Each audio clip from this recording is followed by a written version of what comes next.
Ok, pour commencer, vous avez parlé de la santé publique. Là, il y a 3 étapes. Il faut intervenir sur le niveau primaire, secondaire et tertiaire. La prévention qui doit passer sur le premier plan. Et quand nous parlons de la prévention de l'hypertension artérielle, c'est d'abord la sensibilisation des habitants, la sensibilisation de la population, la sensibilisation et la capacité aussi des personnels soignants. Donc, au moment où nous avons une population qui est informée, des personnels qui sont capacités, nous allons vraiment intervenir, agir et peut-être même ralentir la progression de l'hypertension artérielle. Je vous en prie. Et en ce moment, un problème qui affecte tout le monde, un problème de l'hypertension artérielle. Nous sommes là pour vraiment vous apporter de connaissances. Ce n'est pas vraiment un cours magistral. Nous sommes là pour la sensibilisation. Nous allons vous informer sur l'hypertension et puis nous allons évoluer. Quand vous terminez, nous allons commencer. Un instant.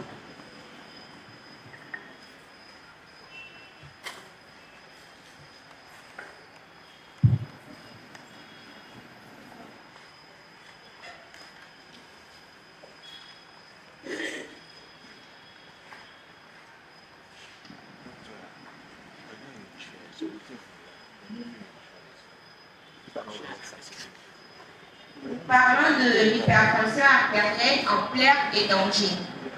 Pourquoi nous avons choisi ces sujets? C'est tout simplement à cause de l'impact de l'hypertension aujourd'hui dans la population. Dans notre structure, comme partout dans le monde, nous avons vraiment constaté que l'hypertension artérielle a connu des avancées. Donc le taux a vraiment été élevé, multiplié à cause de cette maladie. Voilà pourquoi aujourd'hui nous vous parlons de ça.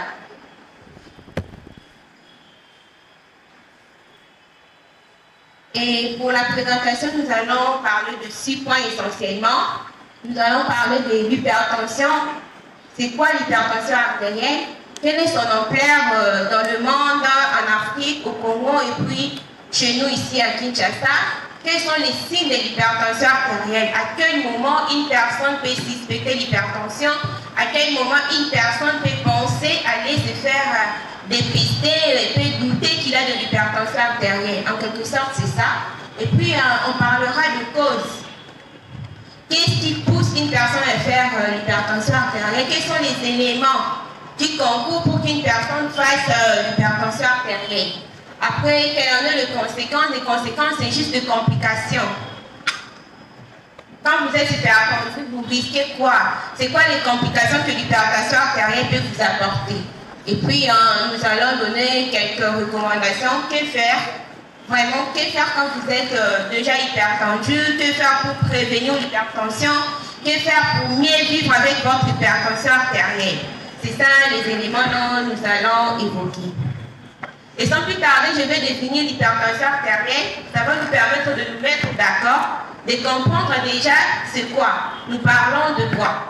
L'hypertension artérielle n'est rien d'autre que l'élévation des chiffres tensionnels. L'hypertension artérielle n'est rien d'autre que l'élévation des chiffres tensionnels au-delà des valeurs normales de façon soit permanente ou bien transitoire.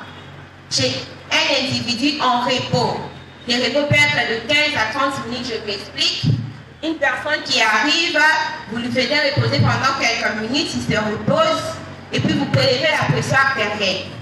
Au moment où la pression artérielle est supérieure aux valeurs normales, là déjà c'est à partir de 140 sur 90 mm de mercure que nous allons penser déjà à une hypertension artérielle. Je vous ai dit tout à l'heure que nous avons choisi ces sujets à cause de l'impact qu'il a. Et selon l'OMS, déjà pour commencer, l'hypertension artérielle c'est la première maladie chronique qu'on a découverte dans le monde. Donc avant l'hypertension, l'être humain n'avait que des maladies aiguës, des maladies qui ne duraient pas dans le temps. Et c'est avec l'hypertension artérielle que le mot chronique est entré dans nos vocabulaires par rapport aux maladies. En tout cas, c'est la première pathologie chronique. Et aujourd'hui, l'OMS nous dit qu'il est responsable de plus de 8,2 millions de malades, de personnes dans le monde qui sont atteints de l'hypertension artérielle. Et ce bilan, c'est de 2024. Et en Afrique aussi, le taux est tellement élevé pour l'hypertension artérielle. L'OMS nous dit ceci par rapport à la prévalence. Il nous fait savoir que dans le monde aujourd'hui, une personne sur 3 souffre de l'hypertension artérielle. En quelque sorte, 30% de la population mondiale est hypertendue. Nous avons, nos élèves ici, ils ont une idée sur la population mondiale. Prenez maintenant les 30%. Et si je peux essayer un peu de le circonscrire là où nous sommes, je dirais, parmi les adultes qui sont ici, donc 30% des adultes ici présents pourraient être hypertendus. Et je vais encore aller plus loin pour vous montrer que ce sujet est tellement sensible en vous disant que chaque personne ici présente a au moins une personne dans sa famille, un membre de sa famille qui est hypertendu. Et c'est là fait de ces sujets, un sujet qui nous intéresse tous. On ne va pas parler de jeunes, non, c'est pour les personnes âgées, c'est pour les adultes. Aujourd'hui, tout le monde est concerné. Vraiment, j'ai besoin de votre attention. Je ne serai pas très longue. Accordez-moi vraiment votre attention. Je vais vous dire juste l'essentiel. Juste ça. Parce que si vous demandez aux personnes âgées de votre famille qui sont hypertendues, là je m'adresse à la jeunesse, personne ne va vous dire qu'à votre âge, il avait l'hypertension. Personne ne pensait développer l'hypertension à l'âge adulte. Mais aujourd'hui, il est peut-être hypertendu. Donc, comme on dit, si la jeunesse savait, la vieillesse pouvait. Voilà pourquoi nous donnons l'information aujourd'hui à la jeunesse, pour que demain vous soyez au moins avertis et que ces nombres, en 1961, le pourcentage était de 2% des personnes qui faisaient l'hypertension dans le monde. Mais déjà en 2011, ce nombre a été, je ne sais pas, doublé, triplé, quadruplé à 60%. Donc tout le monde est vraiment intéressé, tout le monde peut devenir hypertendu aujourd'hui dans le monde. Alors j'ai juste besoin de votre attention. Et un autre point important, c'est sur la prévalence de l'hypertension. On parle de 9,4 millions de morts par an sont imputés à l'hypertension artérielle. Donc plus de 4 millions de personnes qui meurent à cause de l'hypertension et toutes ses complications. Et en Kinshasa, en tout cas, je sens un peu bon, je ne dirais pas désolé, mais en Kinshasa et au Congo, il n'y a pas des études faites pour calculer vraiment la prévalence exacte des hypertendus dans notre pays. Par défaut de moyens et des choses que je ne maîtrise pas, je passe. Mais seulement, il y a certaines études parcellaires qui ont été réalisées. Et les études qu'on a réalisées nous montrent que 31,2% de personnes, surtout ici à Kinshasa, est hypertendue. 31,2%. Imaginez maintenant la population de Kinshasa. Donc l'ampleur est vraiment là où le problème est vraiment sérieux. Et aussi un autre élément, on m'a présenté par le cher Frédéric disant que je suis le point focal national de lutte contre les maladies non transmissibles dont l'hypertension et le diabète sucré. Je suis la personne qui gère les données de notre CHU. Nous recevons de malades régulièrement. En tout cas, il est difficile de recevoir du malade et ne pas avoir des hypertendus dedans. Minimum, c'est 3 sur 10. Et on s'est dit, la communauté est touchée, apportons l'information et évoluons. Sans plus tarder, nous parlerons des signes. Là, je vais vous dire une chose, que l'hypertension artérielle n'a pas de signes spécifiques. Il n'y a pas un signe où, dès que vous avez, vous suspectez directement l'hypertension. Non, ça n'existe pas. Il n'y en a pas. Mais il y a des signes qui accompagnent l'hypertension. Et ces signes ne sont pas spécifiques. Nous les trouvons aussi dans les cas de d'autres pathologies. Nous avons comme les céphalées, le mot de texte, c'est ça les céphalées, ne tout pas ici. Nous avons de vertige, la dyspnée, c'est juste difficulté à respirer. Puis vous n'avez plus vraiment cette capacité de faire des efforts. Nous avons des palpitations cardiaques. Des personnes dans les quartiers sont parfois reconnues. Elle, moi, notre fièvre, là, les sangs qui coulent du nez. Donc, c'est une personne à surveiller. Nous avons aussi des douleurs rétrosternales. Donc, les douleurs, comme on dit, pas si la montée, ma quoi. C'est ça, au fait, les douleurs rétro-sternales, ça s'apparente avec les douleurs de la gastrite. Et ceci, je vous ai dit, ce n'était pas spécifique à l'hypertension. Mais il y a des éléments qui vont vraiment vous pousser à écarter d'autres pathologies et vous concentrer sur l'hypertension. C'est plus la façon dont il s'exprime, si je peux dire. Nous avons des céphalées qui vont être sévères. Vous avez tellement de maux de tête qui ne cèdent pas, ni au paracétamol, ni au diclofénac. Vous avez pris les antivalidéens, les schémas cliniques, ça ne cède pas. En tout cas, ne restez pas dans le paracétamol, faites-vous dépister. Nous avons des nausées et des vomissements en G. Du genre, il n'y a pas de troubles digestifs, autres troubles digestifs. Vous êtes bien portant et puis subitement, le nausée arrive et vous vomissez directement en G, donc beaucoup à la fois. Et puis, nous avons parfois le coma, quelqu'un dans la rue qui marchait calmement, pas qui tombe, ne s'agitait pas, amené dans les centres de santé, probablement c'est l'hypertension.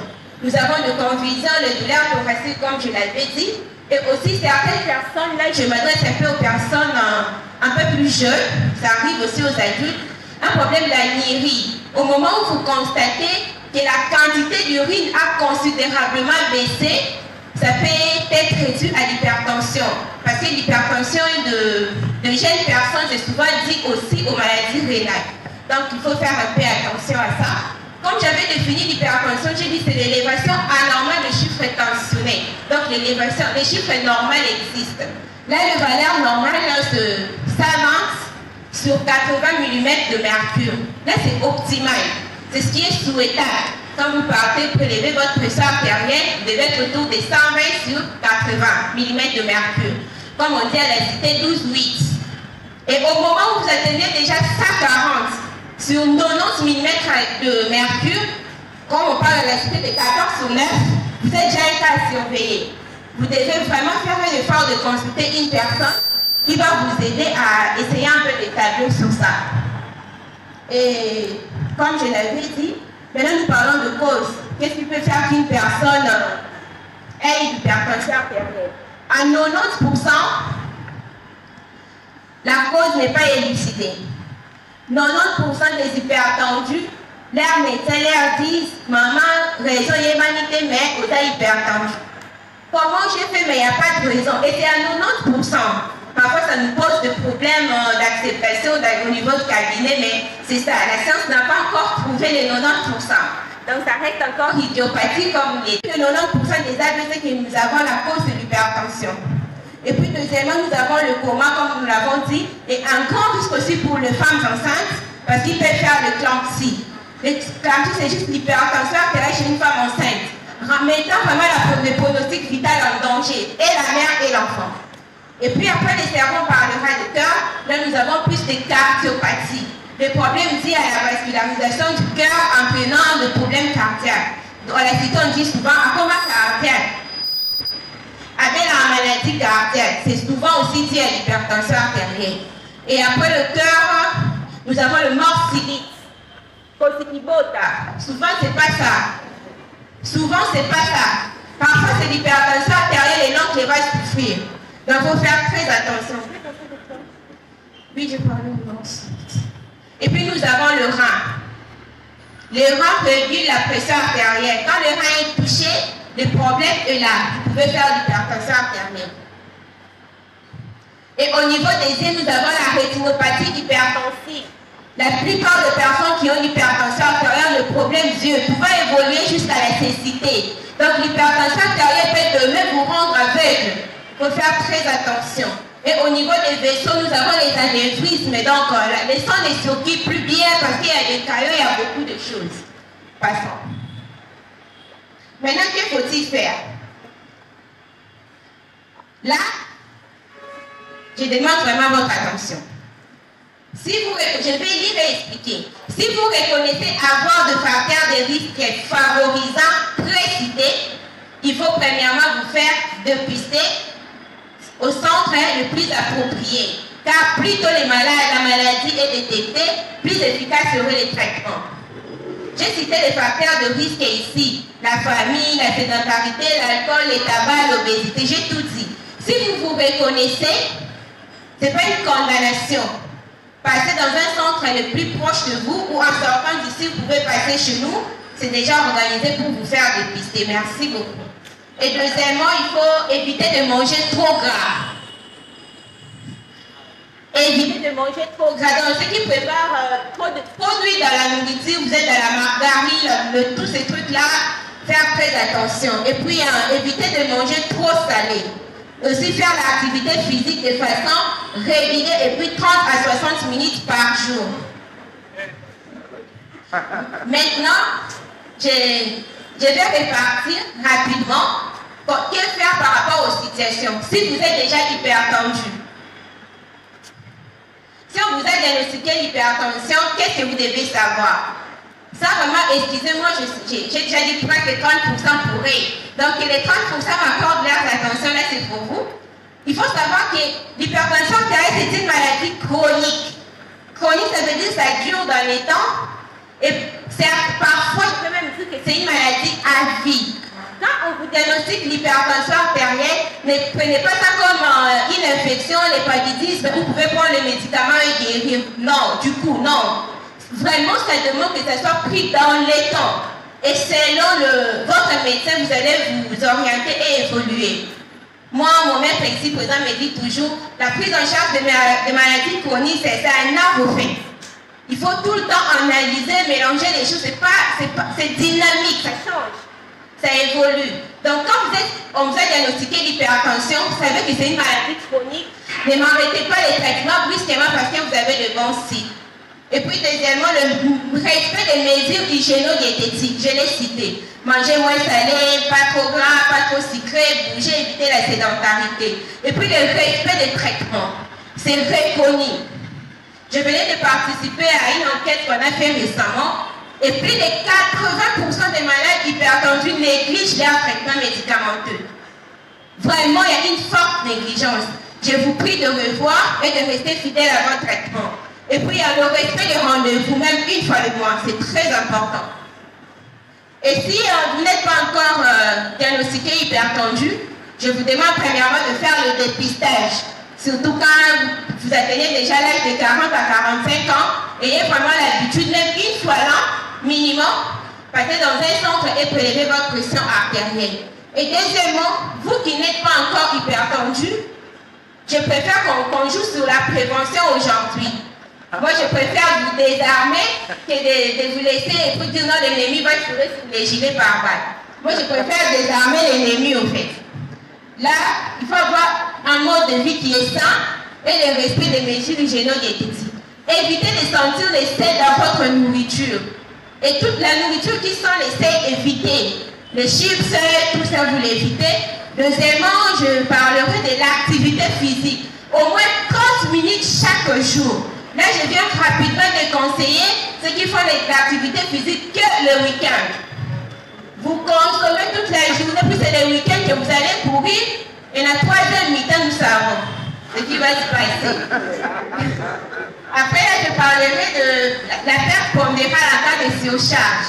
Si vous n'êtes pas encore diagnostiqué hypertendu et que vous êtes en surpoids ou bien vous êtes obèse, mettez tout en marche pour perdre du poids. Je vous conseille. Ça sert à rien d'attirer l'attention et de faire grandir la maladie à bas bruit. Faisons vraiment l'effort de perdre le poids. Et puis, je parlerai de l'alcool, je l'ai dit, il faut arrêter carrément. Le tabac, pardon. Ah, le tabac. Je savais que cette erreur allait créer. Oh, yes. Ok. En tout cas, j'ai fait exprès de mettre de l'alcool à la place du tabac. Parce que je savais que ça allait susciter votre attention. Donc, l'alcool, vous m'arrêtez, et les tabacs. Les tabacs, vous arrêtez. Arrêtez avec les tabacs.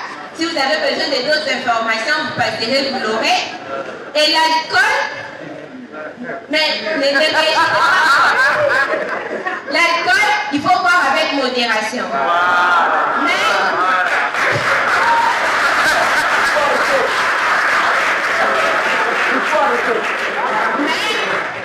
cette modération, moi je vous quantifie. Je suis votre médecin d'aujourd'hui. Je suis cette personne qui vous apporte les informations sur l'hypertension. Je ne vous laisserai pas sortir avec des fragments d'informations. J'ai dit l'alcool, il faut boire avec modération. Et cette modération, je l'ai répartie par sexe. Pour la femme, au moins 2 verres de vin. Les verres de vin, c'est. Parce que quand on dit 2 verres, on a 2 verres. Non, pas ça. 2 verres de vin, le petit verre qu'on prend pour les whisky, c'est 20 cc ou 20 millilitres. Et la femme doit prendre 2 verres la semaine, pas par jour. La semaine. C'est ça la recommandation. Et puis pour l'homme, c'est 3 verres. Voilà. Pour l'homme, c'est 3 verres de 20 cc, de vin. Je ne parle pas d'alcool, pardon. Hein, d'alcool. Donc 3 verres pour l'homme, puis pour la femme. Et qu'est-ce qu'il faut-il faire? J'ai déjà tout dit. Là, ça ne passe pas, c'est l'image. Je vous conseille de manger régulièrement le fruit dans votre alimentation. Vous ne pouvez pas passer une journée sans manger le fruit. Mangez au moins. Voilà. Voilà. C'est exactement ça. Ne le manquez pas. Et puis, deuxièmement, nous avons les activités physiques tous les jours, comme nous l'avons dit. Et puis, je vous recommande une boisson à boire régulièrement, c'est l'eau. Minimum 2,5 litres par jour. Et puis faire l'activité physique. Je ne vous demande pas de devenir des sportifs et des sportifs, mais choisissez-vous quand même l'activité physique à faire réellement. Et je vous êtes libre. Marcher, courir, vélo, natation, tout ce que vous voulez. Mais moi, je vous demande de bouger. Parfois, ne payez pas les livreurs. Allez-y récupérer vous-même. Et pour conclure, l'hypertension est une tueuse silencieuse. Quelqu'un va tomber, faire son AVC, elle lui meurt et puis on va